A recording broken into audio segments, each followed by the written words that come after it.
At Lydia's birthday party, I lost a game. Her male assistant laughed as he announced the punishment. Go date a street punk girl for one day. The kind where you at least have to kiss. The whole room burst into laughter. I didn't respond. I looked at Lydia instead. She took a casual sip of her drink. A bet is a bet. Dominic, she said coolly, you're not trying to weasel out, are you? I smiled. Fine. But one day doesn't really feel like enough. If I'm going to date someone, I might as well date her for a lifetime. Chapter 1. I took out my phone and, in front of everyone, posted on a social media app. Millennial old guy looking to be toyed with by a street punk girl. Online now. Urgent. The attached photo was my Porsche key. The noisy laughter in the private room died instantly. Lydia's fingers tightened around her wine glass, the knuckles turning pale. That glamorous, radiant face of hers collapsed in an instant. Domi, what are you doing? She asked. Phineas immediately put on his trademark fake smile and stepped forward to smooth things over. It's just a game, he said lightly. A joke. Why take it so seriously? As long as everyone's having fun, right? But as he spoke, the corner of his eye unconsciously flicked toward Lydia. The suppressed whispers around us began to buzz like flies. Dominic really can't take a joke. Exactly. He's obviously jealous, putting on airs just to make a point to Lydia. A grown man being this petty, doesn't he know where he is?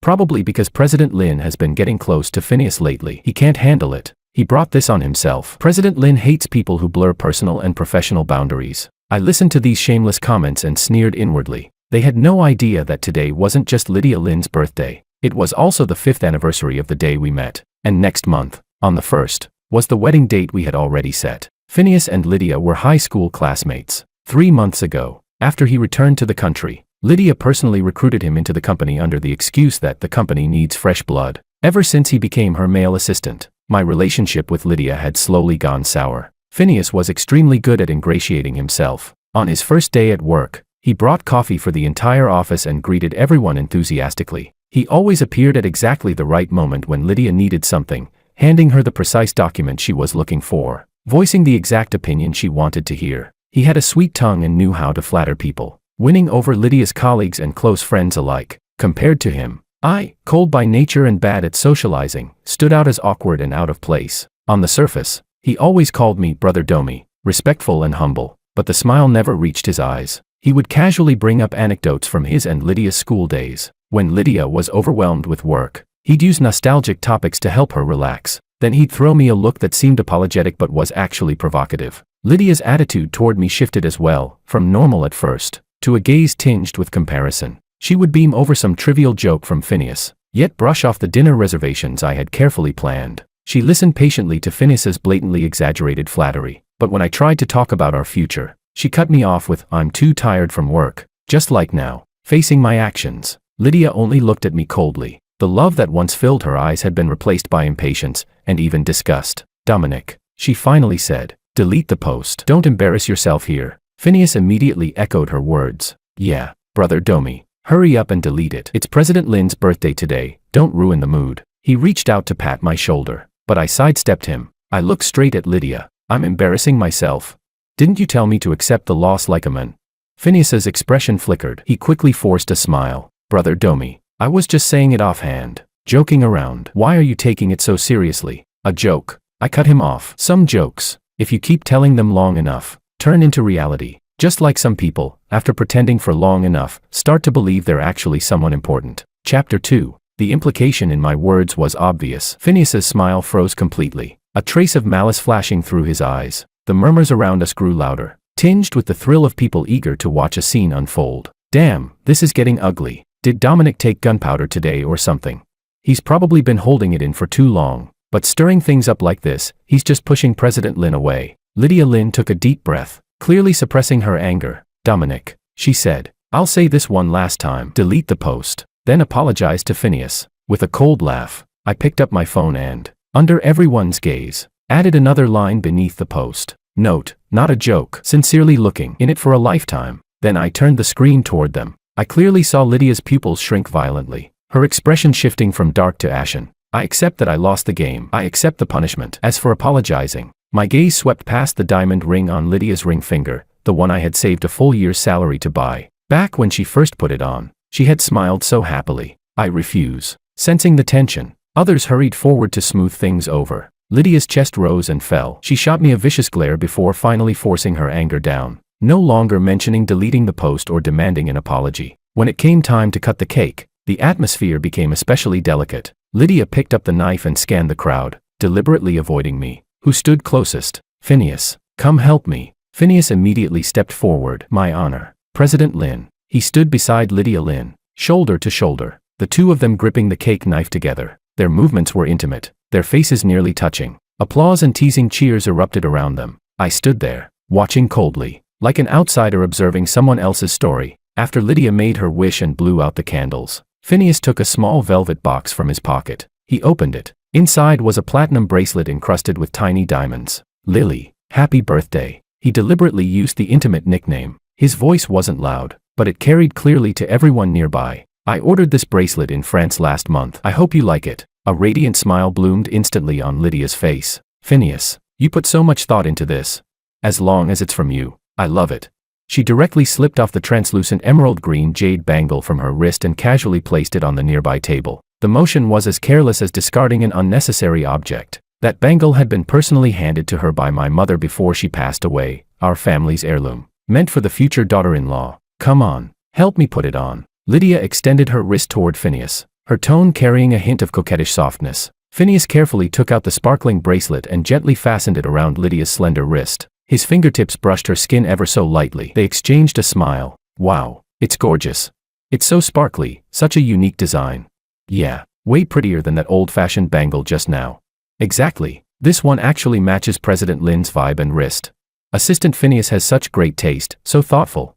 Praise rose one after another, each word like an invisible slap, landing crisply across my face. Expressionless, I walked over. While everyone's attention was still fixed on the new bracelet, I reached out and picked up the jade bangle. The noise quieted slightly. Many eyes turned toward me, curious and eager for drama. Lydia noticed my movement too, her brows knitting faintly. I held the bangle firmly in my palm, raised my eyes, and looked at Lydia calmly. My voice wasn't loud, but it cut cleanly through the remaining noise. Since this old-fashioned bangle isn't worthy of President Lin anymore, then it should go back to its original owner, back to my mother. The private room fell deathly silent. Lydia parted her lips, as if wanting to say something, but no sound came out. She probably hadn't expected me to be so direct, especially to bring up my mother. A flicker of darkness crossed Phineas's eyes before he smiled again. Brother Domi, was that really necessary? Lydia was just trying on the new bracelet. Why are you getting worked up over a bangle? Today's her birthday. Wouldn't it be better if everyone just stayed happy? I'm not getting worked up, I replied calmly. Since she doesn't want it anymore, I'm taking it back, so my mother's goodwill doesn't go to waste. Chapter 3. After saying that, I no longer paid attention to the colorful expressions on their faces. I carefully slipped the jade bangle into the inner pocket of my coat, then turned and walked away. Behind me came Lydia's sharp, mocking laugh. Take it back then. You really think I care about that piece of junk? Old and tacky, I wouldn't want it even if you gave it to me for free. It'd just hurt my wrist. Phineas hurried after me and grabbed my arm, lowering his voice but still loud enough for nearby people to hear. Domi, don't act on impulse. President Lin is just saying that out of anger. If you walk away like this, things are really going to blow up. I violently shook his hand off. The force was strong enough to make him stagger half a step. The mask of fake concern on his face nearly cracked. Phineas, spare me. I shot him a cold glance. You're overacting. Lydia's voice cut sharply through the air. Phineas, don't bother with him. Let him go. I didn't look back as I left that suffocating private room. Outside the hotel, the night wind carried a chill. I leaned against my car and lit a cigarette. Only when the nicotine filled my lungs did the tightness in my chest ease a little. My phone vibrated. Someone had replied on social media. I opened it without even looking at the photos they sent. I shared my location. Come over now. I'll wait. In less than 20 minutes, a girl pulled up on a shared electric scooter and stopped by the roadside. She jogged over and asked tentatively, Brother Domi, is that you? I'm Jane. I looked her over. Classic street punk girl style. Short skirt, tight top, dyed hair, heavy eye makeup. But surprisingly, there was a hint of timidity in her eyes, and her voice was quite gentle. I stubbed out my cigarette. Let's go. I'll take you somewhere. Jane followed obediently. Sitting in the passenger seat, she looked a bit stiff, careful not to touch anything. I drove to a bar nearby that I frequented, not ultra-luxury, but decent enough. We took a booth. I ordered her a beer and got myself a cola. She took small sips, not talking much, occasionally sneaking a glance at me.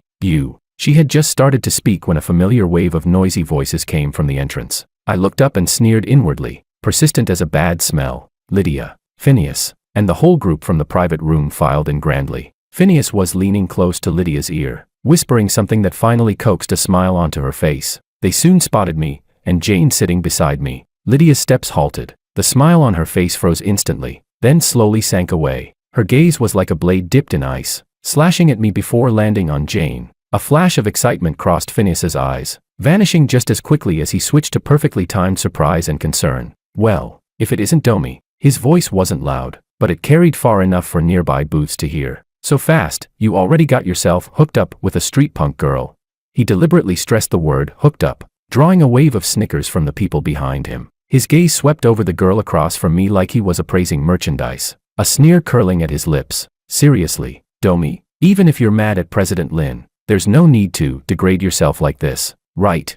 Compared to President Lin, this kind of girl is worlds apart, heaven and dirt. He shook his head with a sigh, looking deeply pained. Fine if you're just fooling around, but don't take it too seriously. Be careful you don't catch something nasty, ruin your whole life. The words were vicious and cruel. Jane's body stiffened abruptly beside me. She lowered her head even further. Her fingers gripping the glass turned white. Assistant Phineas is right. A woman who always sucked up to Lydia immediately chimed in, scanning Jane from head to toe with a critical look. Just look at how she dresses. That vibe. Clearly not a respectable woman. Dominic, when did your taste get this bad? Another man snorted. Exactly. She's not even worthy of carrying President Lin's shoes. Dominic, aren't you just deliberately slapping President Lin in the face? Guess he's gone full self-destruct mode. Can't get the best, so he picks the worst. So pathetic. Chapter 4. They spoke one after another. Their voices weren't loud, yet every word was barbed. Phineas stood among them, smiling faintly, seemingly trying to mediate. All right. Everyone say a little less. Brother Domi probably just lost his head for a moment. Lydia kept her face cold the entire time. Her chin was slightly raised, as if she were watching a farce that had nothing to do with her. Only her tightly pressed lips and the anger surging in her eyes betrayed her true emotions. She probably felt that me being with a girl like this was a massive insult to her. I ignored the buzzing noise around me like flies, took a sip of my cola, then looked at Phineas. Finished? Phineas's smile didn't change. Domi, don't misunderstand. We're doing this for your own good. For my own good. I cut him off, my gaze shifting past him to the arrogant woman beside him. Lydia, keep your dog on a leash. The dog barks too loudly. I find it annoying. Lydia's expression changed abruptly. Phineas's smile froze, but he quickly covered it up and sighed. Dominic, how can you speak to President Lin like that? I didn't look at him again. Instead, I turned to Jane, who had been keeping her head lowered the whole time. Her shoulders were trembling slightly. I couldn't tell whether it was fear or anger. Lydia shot me a cold glance, the corner of her lips curling into a mocking smile. Don't bother these two dogs anymore. Let's go drink. She turned around, and Phineas immediately followed, his arm hovering possessively behind her waist. The group surrounded them and moved toward a large booth that had been reserved not far away. Amid the music, Phineas's gaze still drifted over from time to time, carrying an undisguised, sinister smile. I couldn't be bothered with him. Jane, call all your friends over. As many as you can. Tonight's on me. Jane froze for a moment and looked up at me, uncertainty in her eyes. I nodded. Only then did she take out her phone and start typing. Before long, the entrance of the bar became lively. Groups of young women appeared one after another. Each was dressed differently, but all were boldly styled, vivid in color and attitude. They found our booth and squeezed in, laughing and chatting. The once spacious seating area was instantly filled. Jane, is this the handsome guy you were talking about? A girl with bright pink hair leaned in, openly sizing me up. Another girl in a crop top chimed in. Not bad at all. Sis, you got lucky, he really is handsome. They were easygoing and bold, ordering drinks on their own without needing to be prompted, rolling dice, playing games, swaying their bodies to the music. Their laughter was crisp and infectious. The slightly dull atmosphere was instantly ignited, turning loud and full of life. Before long, the energy on our side clearly overshadowed Lydia's group. Laughter, the clatter of dice cups, and occasional cheers blended together. Even guests from other booths began glancing our way. Phineas looked over several times, his expression unreadable. Lydia, on the other hand, kept her back to us the entire time, her posture rigidly straight, never once turning around. I played a few rounds of dice with them, drinking cola whenever I lost, listening to their absurd, light-hearted stories, occasionally chiming in myself. In this simple, even somewhat noisy environment, I felt a sense of ease and happiness I hadn't experienced in years. By the time we wrapped up, it was already deep into the night. I paid the bill and left with Jane. In the parking lot, enemies crossed paths again. Lydia and Phineas had just come out as well and were standing beside their car. Lydia's gaze landed on Jane and me. She let out a cold laugh, the contempt in her tone almost tangible. Dominic, you're really efficient. What? First meeting and you're already rushing off to book a room? Phineas stood beside her without speaking. He just watched us, a faint curve of anticipation at the corner of his mouth. I opened the car door and let Jane get in first. Only then did I turn to Lydia, a careless smile on my face. Why not? Before she could react, I got into the driver's seat, shut the door, and started the engine. The car pulled smoothly out of the parking lot. In the rearview mirror, Lydia stood frozen in place, her face twisted under the dim lights. I didn't go home. Instead, I checked into a nearby 5-star hotel. 2 adjacent rooms, king beds. Jane froze for a moment and glanced at me in surprise, but she didn't say anything, just stood quietly to the side. After the check-in was done, I handed her one of the key cards. Get some rest early. She took it and softly said, "Thank you." I nodded, and we each went into our own room. After showering and lying down on the bed, my phone screen lit up in the darkness. Phineas had posted a new update. There was only one photo, shot from above. He was shirtless, leaning against a headboard, one arm wrapped around a drunken woman. All the worldly warmth I crave, every bit of it is you. I finally waited for you. Thank God I didn't give up. The woman's face was censored, her long hair cascading down, but that side profile, and the familiar background, I recognized it instantly. It was Lydia, and they were in the master bedroom of the marital home I had personally designed. I smiled calmly, liked the post, and left a comment. Since the mood's already set, why not go register your marriage tomorrow? Chapter 5. Early the next morning, I left Jane a sum of money. I also found a hotel notepad and wrote just a few words. You're a good girl. Try to find a proper job in the future. Don't degrade yourself anymore. When I returned to the company, whispers followed me everywhere. That's him. He really went to a hotel with a street punk girl last night. He looks decent on the surface, but he's actually shameless. President Lin must have been blind. Working with someone like that is such bad luck. I treated it all as background noise, drafted a resignation letter, and headed straight for the president's office. Lydia was sitting behind the large desk. Her makeup was flawless, but it couldn't hide the fatigue and irritation lingering in her eyes. When she saw me, she clearly froze for a moment. What is it? I placed the document on the desk in front of her. I'm resigning. Lydia's pupils shrank slightly. She picked up the letter, skimmed it quickly, then suddenly looked up at me, as if she'd just heard something utterly ridiculous. Resigning? Dominic, what do you mean by this? Just because of what happened yesterday? It doesn't mean anything. I met her gaze calmly. I'm just tired. I want a break. Her voice shot up. Dominic, don't play this game with me. All this over a joke at a birthday party. Over Phineas? You're really that fragile? She stood up, her finger nearly stabbing into the resignation letter. 5 years. You've been at the company for 5 years. Yes, 5 years. Since the day we made our relationship official, I had given the best 5 years of my youth, every ounce of talent and energy I had, without reservation, to the Lin Group. I had single-handedly helped lift it from a second-rate company to its current, well-regarded status in the industry. I gave it my all, believing I was building our future. And what did I get in return? The Lin Group doesn't need me anymore, I said flatly. As for why, you know better than I do. I don't know. Lydia Lin suddenly crumpled the resignation letter into a ball and hurled it to the floor. I don't agree, Dominic. You're making a mountain out of a molehill. This is childish. At that moment, the office door was pushed open without warning. Several uniformed police officers walked in, their expressions serious. The one in front showed his badge, his sharp gaze locking onto me. Are you Dominic? A flicker of surprise crossed my mind, but my expression remained unchanged. I am. We've received a report accusing you of suspected rape. Please come with us and cooperate with the investigation. The cold words landed like a boulder dropped into still water. Rape? Lydia cried out in shock. She looked from the police to me, disbelief written all over her face. Who reported this? I did. A smug voice came from the doorway. Phineas walked over to Lydia's side, his face full of righteous indignation. Lydia, Dominic is inhuman. I couldn't rest easy last night, so I specifically had someone look into it. The street punk girl Dominic picked up, she's actually a minor. He'd only known her for 1 day and already took her to a hotel. If that's not rape, what is? The evidence is clear. He must face legal consequences. He turned to the police, looking every bit the embodiment of justice. Officer, it's him. We can all testify, he really did take that girl to a hotel last night. Lydia's face instantly drained of all color. Outside the office, the employees who had gathered to watch completely erupted. The murmurs were no longer restrained. My God, a minor. Dominic is disgusting.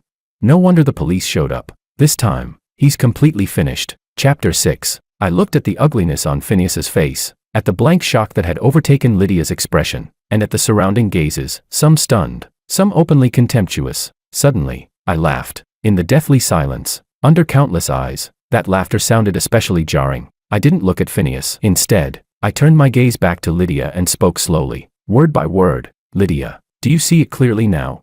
This is the excellent assistant you personally hired. Then, I voluntarily extended my hands toward the police. My expression was calm, almost carrying a trace of mocking relief. Let's go, officers. I believe the law will clear my name. As for everything else, my gaze swept past Lydia and Phineas, finally settling on the gray, overcast sky outside the window. Let whatever should end. The moment the cold handcuffs snapped around my wrists, Lydia seemed to be pricked by a needle, suddenly jolting back to her senses. Wait. She stepped forward, looking at the police with a complicated expression. Officer, could there be some kind of misunderstanding here? I'm his fiancée. We're supposed to get married next month. Dominic has worked at the Lin Group for 5 years. He's always been diligent and responsible. And his character has always been good. Her words faltered slightly, as if last night's events flashed through her mind. But in the end, she still said them. Before the lead officer could respond, Phineas cut in first. President Lin, at a time like this, you're still defending him. This is absolutely not a misunderstanding. He turned to the police, his tone resolute. Officers, many people in our company can testify, Dominic has always been morally questionable. He paused, as if recalling something shameful, then continued. I've personally seen him multiple times using work as an excuse to sneak glances under female colleagues' skirts and at their thighs. And the intern Zara from the marketing department who resigned earlier, she left because she couldn't stand his harassment. Jesse from administration has also complained privately, saying Director Domi was always getting handsy with her. These things were never spoken openly only because of his position and his relationship with President Lin. As soon as he finished speaking, several colleagues who were close to him, and who had been present at both the birthday party and the bar the night before, immediately chimed in. That's right. I can testify, Dominic really was kind of like that. Yeah. One time in the pantry he accidentally, Anyway, he deliberately stood way too close. It was really uncomfortable. I never thought he was that kind of person. He always acted so upright. A hypocrite. A pervert. Voices overlapped. Accusations piling on, many mouths melting metal. Gasps and deeper waves of disdain rippled through the onlookers outside the office. With every so-called testimony, Lydia's face grew paler. Dominic, her voice trembled. The words almost forced through clenched teeth. I never imagined that you were this kind of person. It's disgusting. I saw the last trace of light die out in her eyes. Phineas supported Lydia's slightly swaying shoulders at just the right moment, his tone heavy with feigned grief. President Lin, you see his true face now, don't you? Thank goodness he was exposed early. If you'd only discovered this after actually marrying him, then you'd really have nothing left but tears. This is a blessing in disguise. His words sounded like comfort, but in truth they were a poison-dipped blade, severing any lingering hesitation or residual affection Lydia might still have had. I listened quietly, without defending myself. The police had clearly seen scenes like this many times before and spoke to me in a businesslike tone. Dominic, since a report has been filed and relevant leads have been provided, you must cooperate fully with our investigation. If there truly is a misunderstanding, we will not wrong an innocent person. Now, please come with us. Chapter 7. I nodded and turned around on my own initiative. I let the police escort me as we passed through the crowd, which automatically parted to either side. Behind me came Phineas's gentle, consoling voice. President Lin, don't be sad. Someone like him isn't worth it. Lydia replied coldly. I'm not sad. From today onward, I have nothing to do with him anymore, and Dominic is fired. A tide of murmurs surged behind us. I really didn't expect this. You never really know someone. President Lin is so pitiful. Just then, the elevator doors opened. Lydia's father stepped out, beaming, as he led several guests with him. Lydia, this is the chairman of the Chan Group, the leading enterprise in City A. He had barely begun the introduction when his words caught in his throat. He froze in place, staring at the scene before him. Several police officers, me, wearing cold handcuffs, and a crowd of employees with mixed expressions. Lydia, what's going on here? He demanded. Before Lydia could answer, Phineas, like a hunting dog that had caught the scent of an opportunity, immediately squeezed forward. Plastering on a fawning smile, he pointed at me and said to Lydia Lin's father, Chairman Lin, you came at just the right time. This Dominic is truly a beast in human skin. Last night was President Lin's birthday, yet he actually took an underage street punk girl to a hotel. I couldn't stand by and watch, so I called the police. Scum like this must never be tolerated. His voice was impassioned, as if he were the embodiment of justice itself. Lydia's father's expression darkened instantly. His sharp gaze swept over me, then moved to Lydia, whose face had gone pale. Chairman Chan frowned slightly, a calm but assessing look in his steady eyes. At that moment, a petite figure stepped out from behind Chairman Chan. She had removed last night's exaggerated makeup, now dressed simply in a clean t-shirt and jeans, her hair restored to its smooth black color. But that face, those eyes, I recognized them immediately. Jane Chan. At that moment, her face was full of anger, her clear eyes glaring fiercely at Phineas. You're lying. This gentleman didn't touch me at all last night. He booked 2 rooms. I slept in mine. He slept in his. On what grounds are you slandering him? Her crisp voice exploded like a thunderclap in the silent office. The smugness and self-righteousness on Phineas's face froze instantly. Chairman Chan's expression grew grave. He looked at Jane Chan, his tone calm but authoritative. Jane, is what you're saying true? Absolutely true, Grandpa. Jane nodded hard and pointed at me. This Dominic is a good man. He saw that I was young and even advised me to find a proper job and stop hurting myself like that.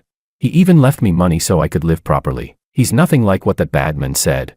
She took out the note I had left behind. Cold sweat instantly broke out on Lydia's father's forehead. He looked at me, then at Phineas, and finally his gaze fell on Chairman Chan, whose face had turned steel gray. For a moment, he was speechless. Chairman Chan, there must be some kind of misunderstanding here. The lead officer was experienced and immediately sensed the sharp reversal of the situation. He signaled his colleagues to pause, then walked over to Jane. His tone was serious but gentle. Miss, don't be afraid. Please tell us in detail what happened last night. You're certain Dominic committed no improper acts against you?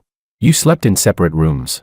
I'm certain, Jane replied without hesitation. The hotel front desk can confirm it. He asked for 2 adjacent rooms right from the start. To strengthen her claim, she even gave the hotel's name. The officer immediately sent someone to verify it. The results matched perfectly. The hotel even provided surveillance footage. Finally, Jane produced her ID card. Only then did I realize I hadn't looked closely last night. She wasn't a minor at all. She was already 21. She just had a baby face. Chapter 8. Facts speak louder than words, especially when the facts are this clear and straightforward. The officer's expression darkened. He turned to Phineas, his voice cold and severe. Phineas, you reported that Dominic was suspected of raping a minor. The alleged victim has now personally denied it, and we already have preliminary evidence supporting her statement. How do you explain this? And the conclusive evidence you claimed, what exactly was it based on?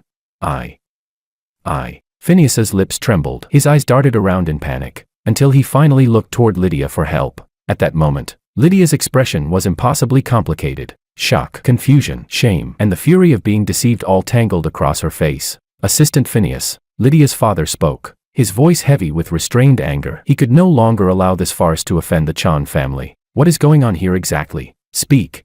Phineas completely lost his composure, stammering incoherently as he tried to defend himself. I just heard it from others.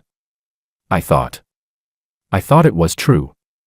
I was only doing it for President Lin's sake, afraid she'd be deceived, but in the face of ironclad facts, every explanation sounded hollow, even ridiculous. Chairman Chan let out a cold snort, his piercing gaze sweeping over Lydia's father and Phineas. When his eyes finally fell on me, they softened slightly. It seems this was a carefully orchestrated slander. Chairman Lin, the executive assistant your company hired has a serious problem with character. He didn't say much, but every word carried tremendous weight. The police no longer hesitated. The facts were already clear. The lead officer nodded at me, a hint of apology in his eyes. Dominic, we've understood the situation. This was a misunderstanding. You've been wronged. He then gestured to his colleague. The cold handcuffs were removed from my wrists. At that moment, absolute silence fell inside and outside the office. The reversal had come too fast, too dramatically. After the police took Phineas away, the office sank into an eerie stillness. Lydia stood frozen for a long while before slowly turning toward me. Dominic, her voice was hoarse. I'm sorry. I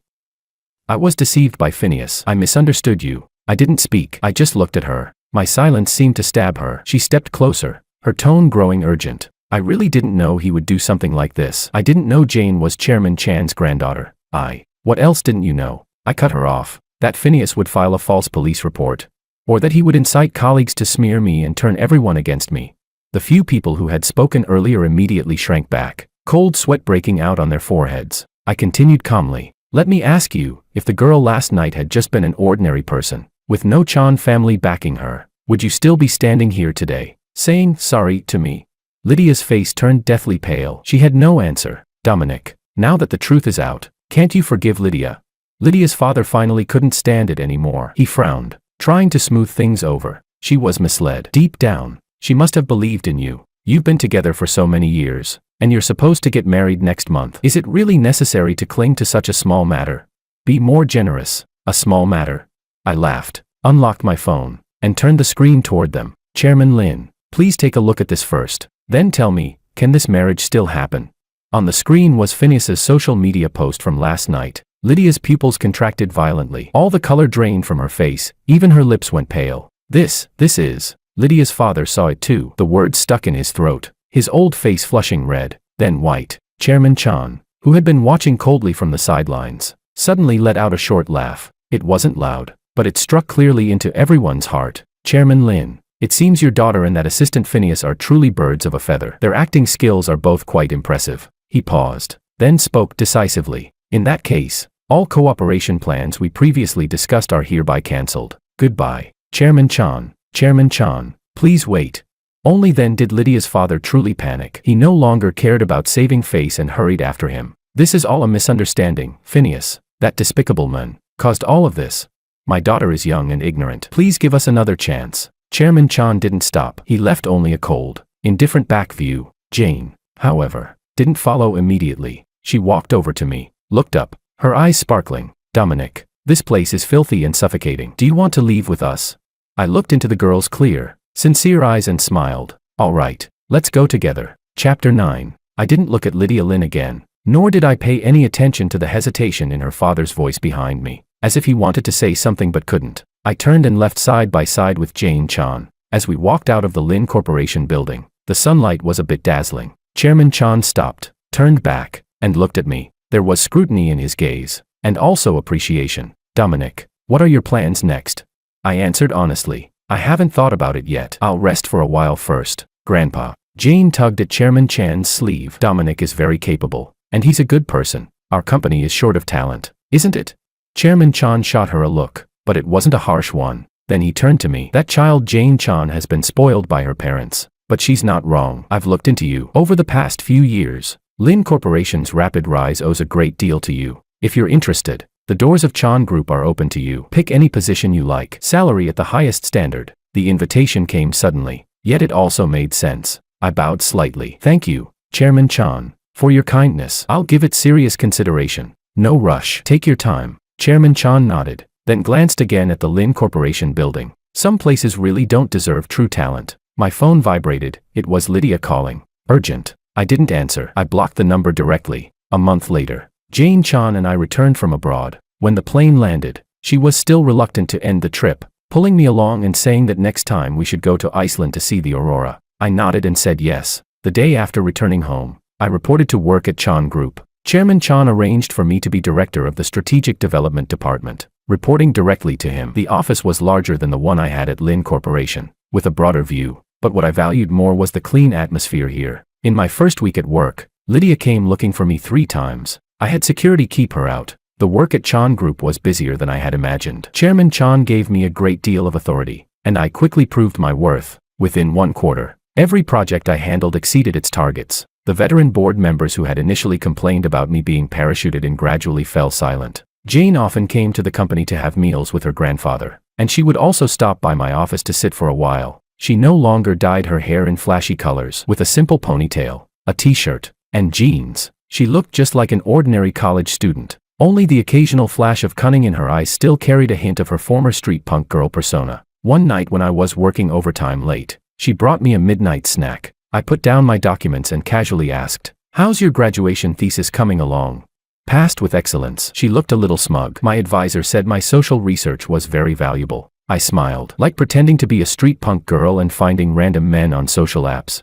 That was necessary. She wrinkled her nose, but it really did let me see a lot of people and things I'd never normally encounter. I didn't ask further. Everyone has their own way of growing up. She chose a very unique path, but one that did no harm. News from Lin Corporation still reached my ears from time to time. After Chan Group canceled the partnership, several partners who had been sitting on the fence also withdrew one after another. Lydia's father tried to turn things around, but the company's morale had already collapsed. Phineas's case was sentenced, 1 year and 6 months for false accusation and framing. Time passed quickly. In the blink of an eye, A full year had gone by at Chan Group. At the company's annual gala, Chairman Chan personally presented me with the annual contribution award. Below the stage, Jane was smiling even more happily than I was. After the celebration banquet, I drove her home. The car stopped outside her family's villa, but she didn't rush to get out. My graduation ceremony is next week. Will you come?